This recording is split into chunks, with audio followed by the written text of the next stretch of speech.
Welcome to With You Every Step, the solo travel podcast that explores, explains, and hopefully inspires you to travel the world by yourself. I'm your host, Michelle Lee.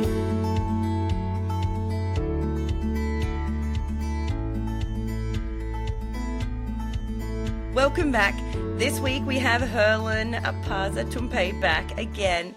And this week we're going to talk about Machu Picchu. So for all of those listeners that may not get there, we're going to explain why it's so special and all of the cool things. And Herlin is going to tell us all about it. Welcome back, Herlin. Hola, Michelle. So it's nice to hear you again. Yeah, hola. We're going to talk about Machu Picchu as if you were there. And as you just said to me, I was only there 2 days ago, and I forget that this is your life and this is what you you do all the time, and that you get to go to this majestic place all the time. Yeah, so that's my office, like this is what I'm working on. So yeah, we don't know like when I can be there, but at least we're once a week or twice a week. So this is good for us. All times when we go there, so we enjoy it ourselves too. Yeah. So can you explain, if somebody maybe doesn't want to do the Inca Trail, how can they get from Cusco to Machu Picchu? Because it's not as easy as I thought it was going to be. And I found it a little bit hard online to figure out how you get there. So can you explain how people can get to Machu Picchu from Cusco? Sure. Look, in case you cannot hike or you're not available for hike, you're able to hire a train, which is easy way and takes you from Cusco City to Aguascalientes town that we call Machu Picchu town. And from there, it's still by bus that can take you until Machu Picchu. Then the same way round trip, Okay, so the train, which we got with you, and you organized all of that for us. So I'm not sure where you organized the tickets and how much are the tickets. Do you know how much they are? The train, I think, is like over 60 US, 100 US. There's one of kind of luxury service here and vegan service. Takes you like 40 or 50 US per person. That's too much, I think so. But lots of people I've been see it going there. Oh, wow. So it's quite expensive, that train ride. I think so. We are talking like one of the expensive transportation in the world. Yeah. Just 1 hour and 40 minutes, like over 60 US. That's really, really expensive, Very expensive. Yeah, okay. I had no idea because obviously we had done a tour and you were our guide and that was included. So you organized all of that. So we actually weren't aware of how much that cost. And I know that you did work that you could get Heidi and I sitting together. So I don't know, do you have to organize that earlier or does that when you get to the train station? We needed to organize in advance. Like there are many companies, which is like really popular ones. Nowadays, they buy all the tickets, and then sometimes it's all out, and it's quite difficult. So just like very in advance, we needed to buy. Okay, so if people are wanting to do it by themselves, they should buy it in advance. Yeah, in advance. I think nowadays you can buy online, but so if you organize this kind of expedition with the companies, yeah, as soon as possible you got to contact us. We should buy, like, be sure like we can go in the morning. So any times that we want to go to Machu Picchu, And the train is quite nice. I thought it was a lovely ride. It's really pretty and scenic. Actually quite comfortable as well because you're sitting on nice seats and I think do they bring food and drinks? I can't remember. Oh, I didn't get the food because it wasn't gluten-free. So I gave it to you and Heidi. But yes, they did bring out a snack, didn't they? Yeah, so until the time that we were there, they were giving us snacks like some hot drinks, coffee, like these things, or soda. Now they are selling to you. So they used to give us for free. Now they are selling us. Small business for them. So they're not giving it for free now? No anymore. That's not included anymore. You have to pay extra one. Oh, okay. That's a very expensive train ride now when they don't give you anything for free, when it was only a few months ago that we got it for free. Yeah, so this company is not Peruvian, it's Chilean company, and I think so it's kind of joined by another foreigner companies too. That's not Peruvian. Uh-huh. Okay. Interesting. They knows uh, they, they knows that we are rich maybe. Yeah, so they say gringos pays always. A gringo's pay. Okay. Now, most people that come are not rich because they can't afford it after they've spent so much money to get there. Yes, I understand. Yeah.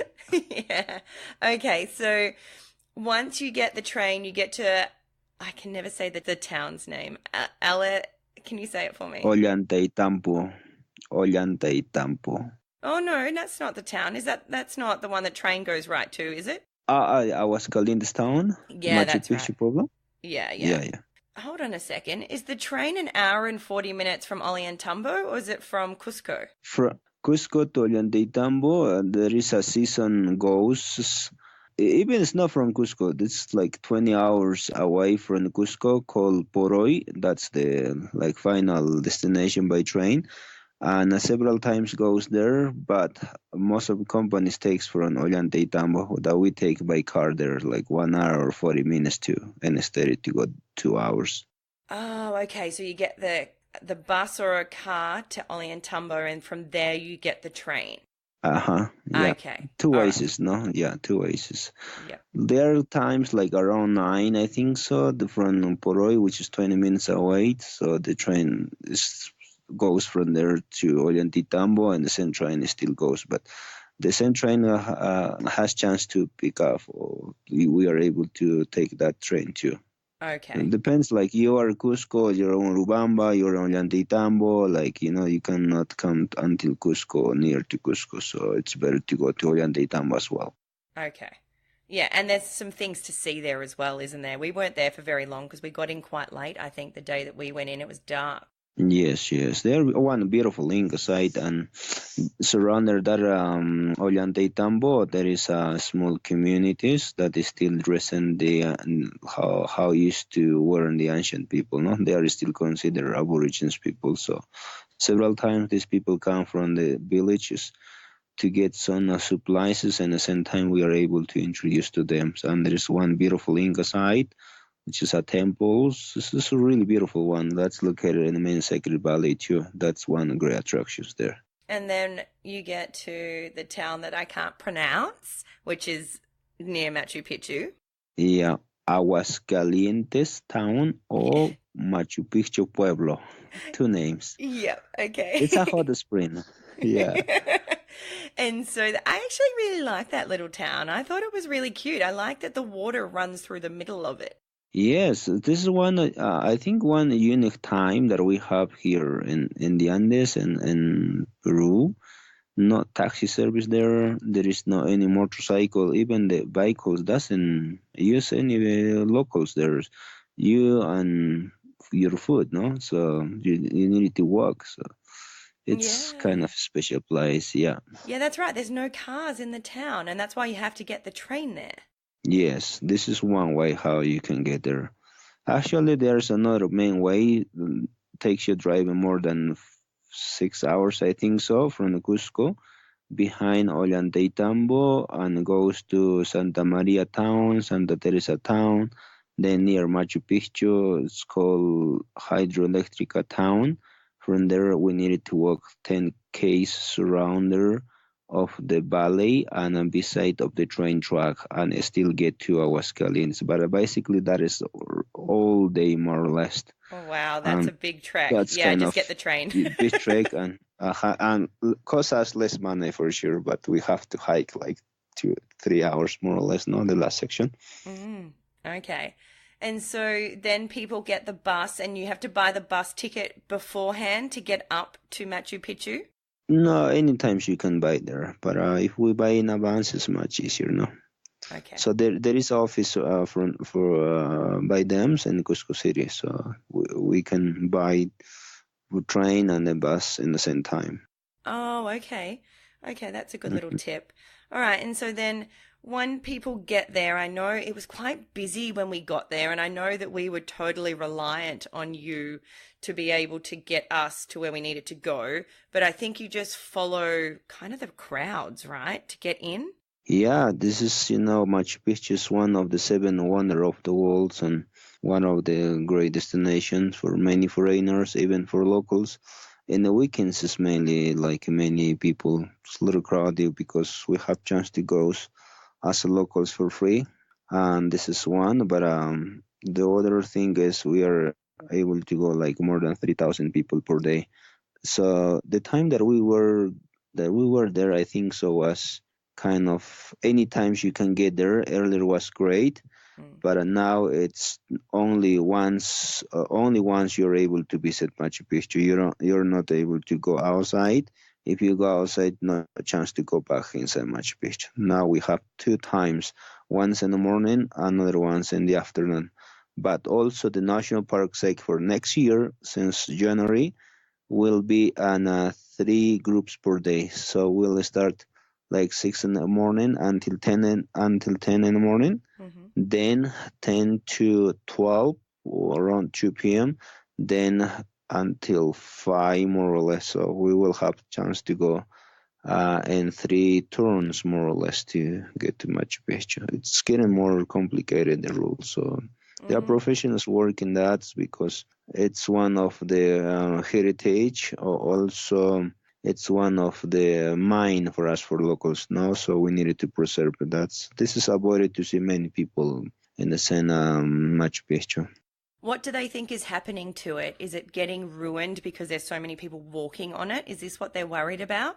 The weight system. We look two tectonic plaques crossing right into the Machu Picchu. Plus the weight of the humans, maybe some of the constructions can collapse. For restorations will be kind of difficult. So that's why they're making that rules. Okay, so will there be less amount of people visiting each day? No less the same number, but in different times. So let's say this 3,000 has to be divided in three groups. Mm-hmm. Okay. So there's a lot of things that you taught us about the actual site that blew my mind. So if there's some things, if you can kind of talk us through how you would do a tour when you go through there and give us some of the information that you would tell, that would be really great. Yeah, look, what we like to teach you is why Machu Picchu was built there, right on the top of the mountains. It's quite unbelievable, but it's true. Also, what does that mean, Machu Picchu, and then how important was Machu Picchu? Then how come Incas decided to abandon Machu Picchu? This kind Mm-hmm. of little questions Yeah. help us as well as the locals to recover our cultural part, which is our customs and tradition for us. No. So, would you like to hear some things? I would love to hear it all. Tell me everything. Okay, look. Name of Machu Picchu is a Quechua word. Actually, local people in the mountain, we still speak in Quechua language. Thanks to our grandfathers, people who live in over the mountains, they don't care about it, Spanish language. They still speak in local language. Thanks to them, we are able to recover it nowadays. Our language is, we used to believe like onomatopoeia, but it's not considered anymore that. It's written language right now. We have ABC, like 31 alphabet, which is good for us, no? Thanks to that, we are able to understand what is the mean Machu Picchu. So Machu Picchu, the construction is located right in the middle of many mountains. So mountains with the snow we call apus, that our Incas were considered as a gods. Also mountains without snow, it's considered pictures. Yeah, it's still like a gray mountains. And then there is like little hills, the orcos.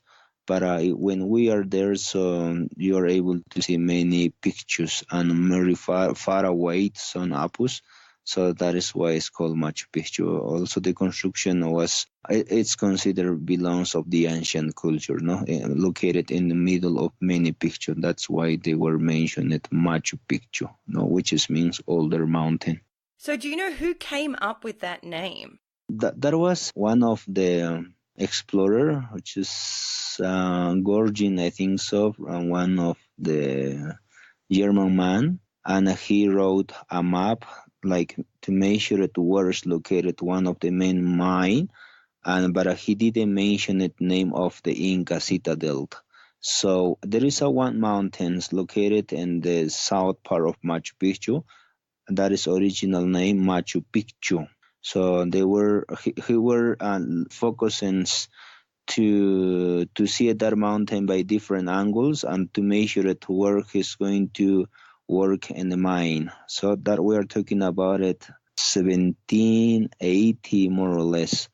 So in the map, it's considered Machu Picchu, that part of mountains. And here in Bingan, and saw that map, and then for him was sounds so good, name of Machu Picchu. That is why he decided to mention it Machu Picchu. Okay, all right. And he's the one that discovered it, or someone took him there? Piran Bingan came 1911. When he came, he found that two families were living at Machu Picchu. These families came as farmers. They were following the footprint of the cows, of the horse.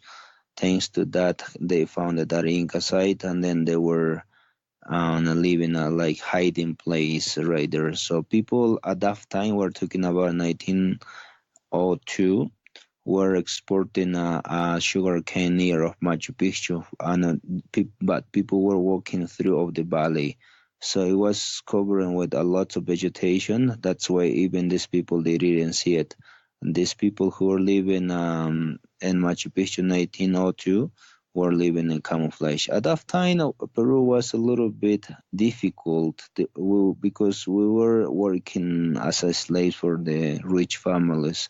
So that is why these people as well, they didn't say anything until 1911. No? 1911, Herlin Bingen get there, and he's the man who helped us to introduce to the world. Okay. And how did they make it? Machu Picchu. Yeah. So this is one of the main logical side that we can guess. What they did, it's following the Sacred Valley.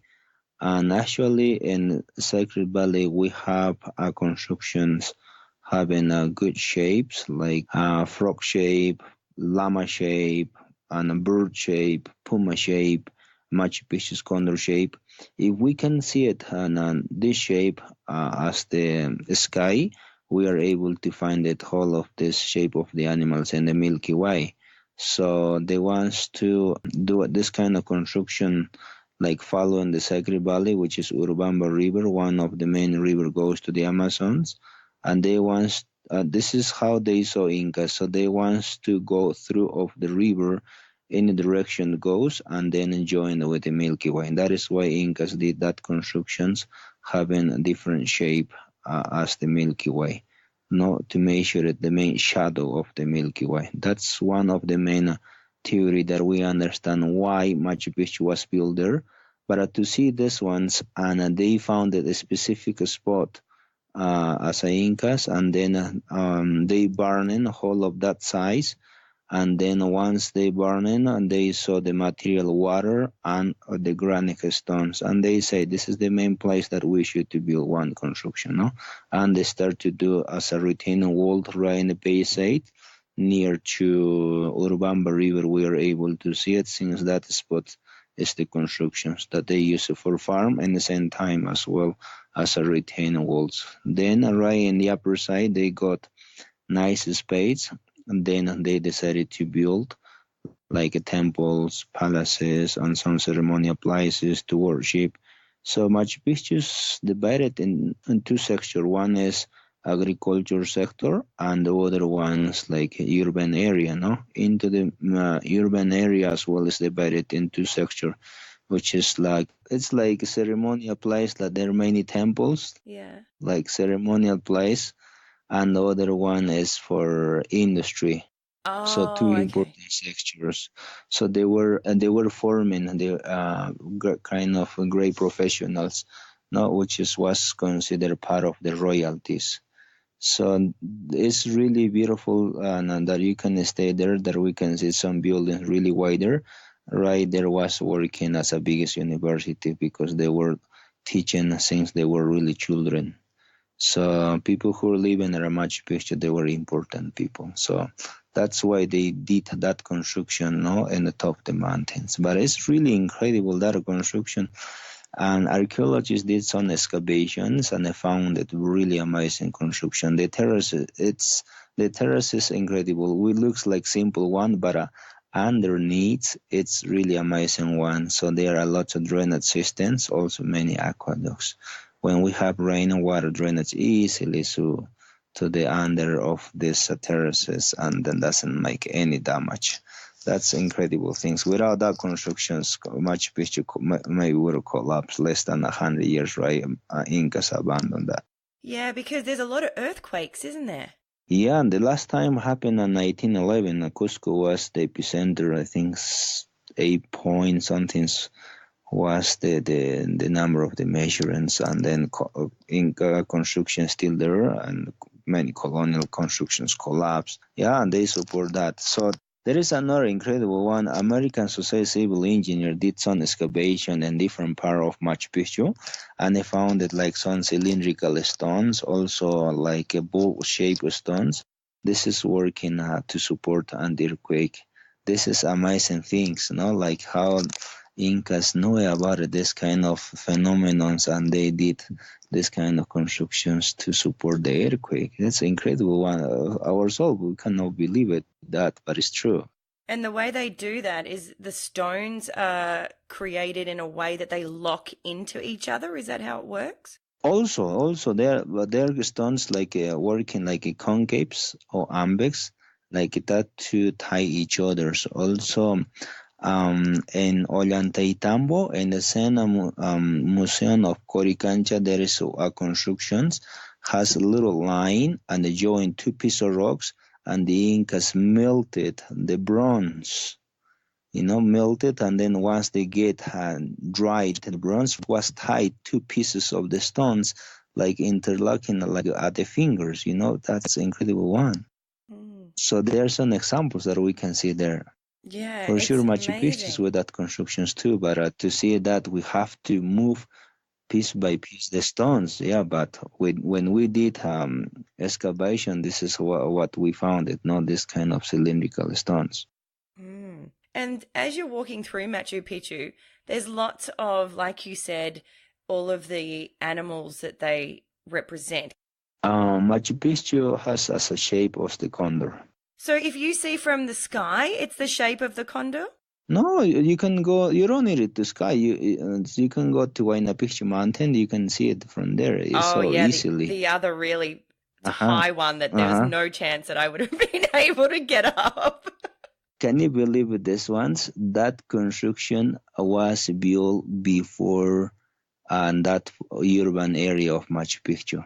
You know for what simple reason?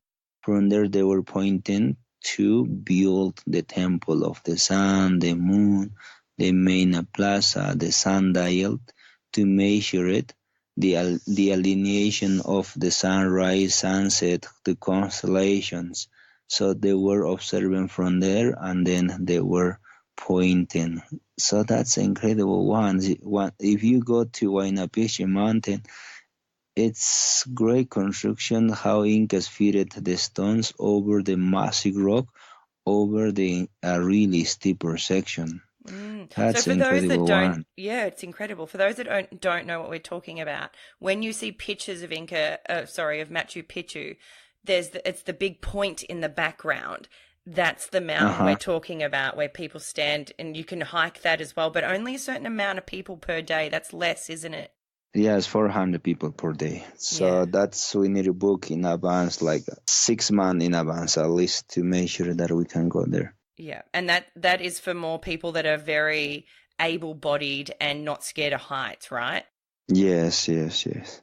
So you're asking about important animals, no, of the Incas.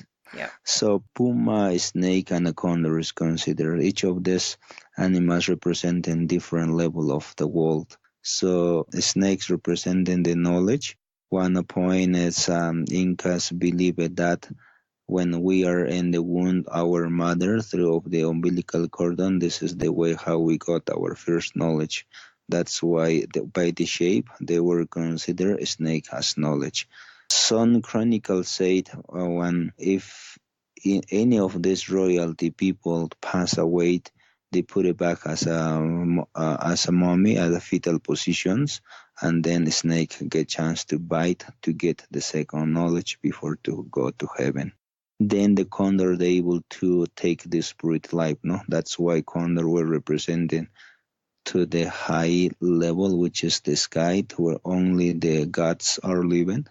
And this is not how the condor were represented. And also the spirit life, also the main messenger who are able to take or transport our spirit life to heaven. That was not how Incas were considered one of the biggest vulture that we have in the world, not condor. And the other one is puma. So we're representing patient and a powerful. So this is why Incas were having a lot of patience. They were considered as pumas, so powerful, so energetic people, no, but they will have a lot of patience. This is how we're representing three of these important animals as well, no, puma, snake, and a condor.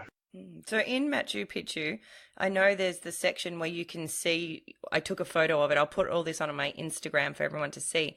But there's a section where it does show the condor. What was that representative of in Machu Picchu?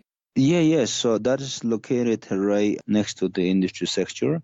It's a two-piece rock, really, really big one, big models. And right and underneath there is a shape. It has a coral and has a peak like this one's also. It's a little cape. They joined by two big stones. That is considered the Tommy. So that is pointing to view of the sunrise coming the winter solstice.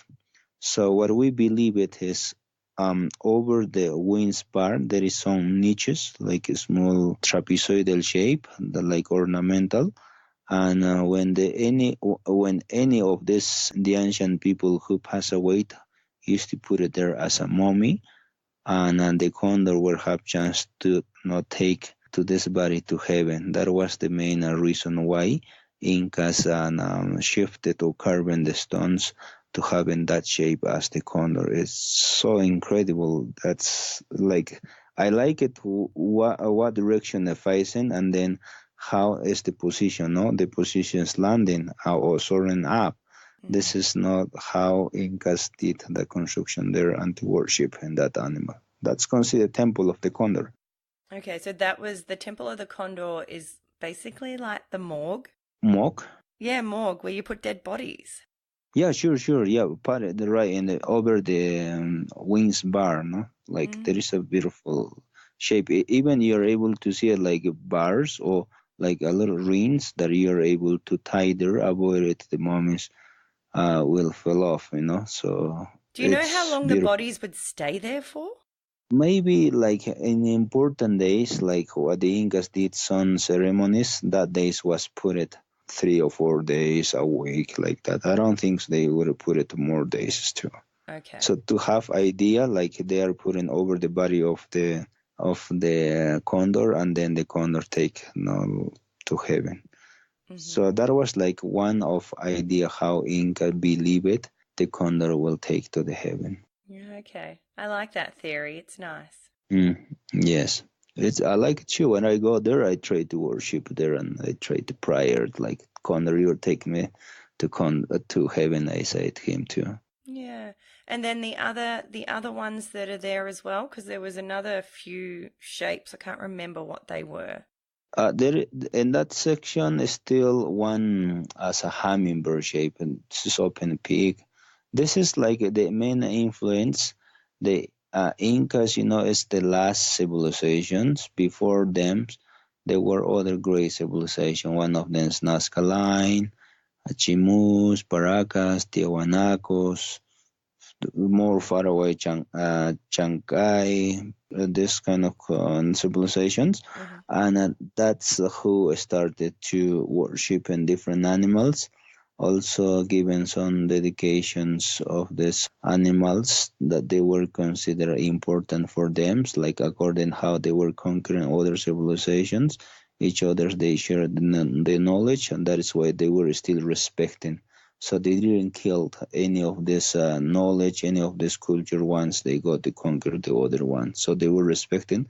That's why even Incas they were still worshiping that animals, no? So it's so great. So how the Incas were peaceful. That's why we understand the Incas they get conquered with the heart in a peaceful way. One of these evidences is Nazca line. You can see a drawing and having different shape of the animals facing to the sky too.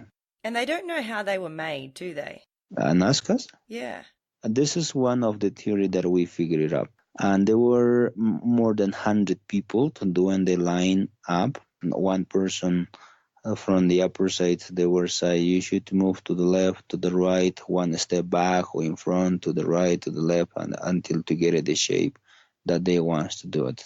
No, so right after get it shape, they were start polishing. So they were marking with the white sands, and then they were polishing little by little. So it's kilometers of the distance. This line is not. They're huge. I did the flight over the top. Yeah. Not that I got to see very much because I was so sick. But yes, we could see them, and you have to be up very high, and they are huge. Yes, at least 200 meters, no? Yeah. At least 200 meters, yeah. So once they got at the line between them, so humans, they were holding a string too. So then through the strings, they were marking on the shape of these ones. So that construction, for example, it's 600 BC until 1500 AD, which takes like 2,000 years more or less. For do that. Who was the last time? Incas. So Incas were following over or right after to see the Nazcas. The history is just so mind-blowing how far back it goes. So at Machu Picchu, I remember there was some section where you got Heidi and I to go stand in different rooms and then look through at each other. Main plaza, no? Though you were able to see it at 3 different constructions. Both of this one, it's facing to the hemisphere, like northern and the south.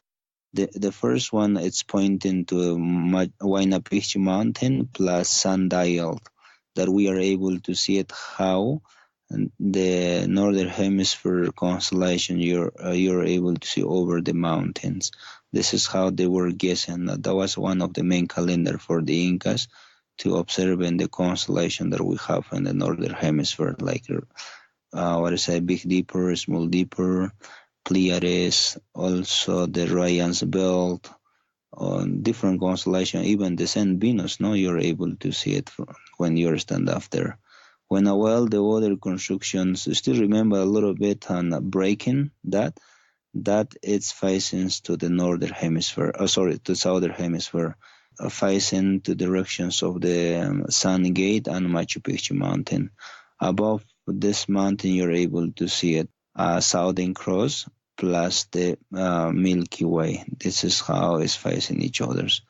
So Incas were predicting the times thing according to what's the main motion of the stars. This is the way how they were fixing that. I remember that. That's called Plaza Sagrada, Sacred Plaza. Yeah, it was really cool. And Heidi and I didn't know what you were doing, but you're like, you go stand here, you go stand there. And we're like, okay. The other one, it's a mirror with the water. Oh, actually, that's the one I think it is. Yeah, the mirror, that is like astronomical observatory. Thanks to reflections of water, you are able to see at the Andean sky. So once we fix that, so the constructions right surrounder, it wasn't have any roof, so that's why they're able to see through of the reflections of water. That's astronomical observatory place. I like that. It's so beautiful. So this is pointing as well to the both sides, to the northern and the south. You're able to see it. One of the windows pointing, and one of this mirror, and one time, which is in June and December, you're able to see it Once the sunrise over the mountain, through of the window goes a light inside of this construction, exactly the one of the water meter too. Yeah, that's astronomical observatory. It's so cool place. It is. It's so, and there's so much information. I remember you telling us so much, and that's why now going back over it, there's so many things I can't remember because it was so much information. But it was so amazing, and I think trying to stand there and look at it and take in the information is quite hard to do.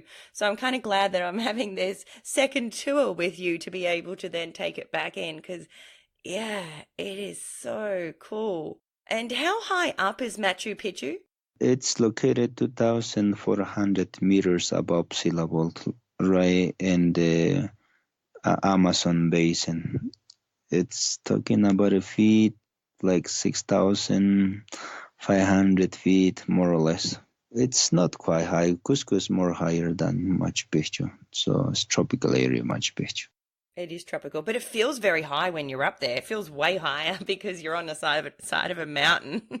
Yes, because we spend the night in Aguascalientes, then you go there. Yeah, for sure, the bus take you like switchback roads. No, that's 8 kilometers to take there. Tourists do really silly things, but have people died there? I see it. Two emergency cases happen. One was one of German man in Machu Picchu mountain. According how the rangers report, he was doing a selfie picture, but jumping. You told us not to jump. You told us we weren't allowed to.